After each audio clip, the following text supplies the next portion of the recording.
ఆలోచన చేయండి మళ్ళా మీరల్లా ఆలోచన చేయండి. ఇప్పుడు ఒకరొకరు ఒపీనియన్ ఒక రకంగా అది మెజార్టీ ఎట్లా బాగుందంటే ఇప్పుడు ఆలోచన చేద్దాం.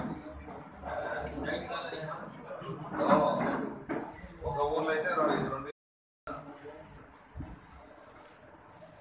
ఆలోచన చేయండి మళ్ళా మీరల్లా ఆలోచన చేయండి. ఇప్పుడు ఒకరొకరు ఒపీనియన్ ఒక రకంగా అది మెజార్టీ ఎట్లా బాగుందంటే ఇప్పుడు ఆలోచన చేద్దాం.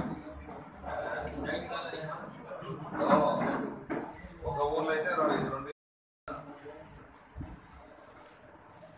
ఆలోచన చేయండి మళ్ళా మీరల్లా ఆలోచన చేయండి. ఇప్పుడు ఒకరొకరు ఒపీనియన్ ఒక రకంగా అది మెజార్టీ ఎట్లా బాగుందంటే ఇప్పుడు ఆలోచన చేద్దాం.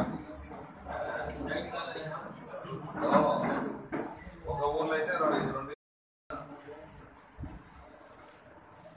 ఆలోచన చేయండి మళ్ళా మీరల్లా ఆలోచన చేయండి. ఇప్పుడు ఒకరొకరు ఒపీనియన్ ఒక రకంగా అది మెజార్టీ ఎట్లా బాగుందంటే ఇప్పుడు ఆలోచన చేద్దాం.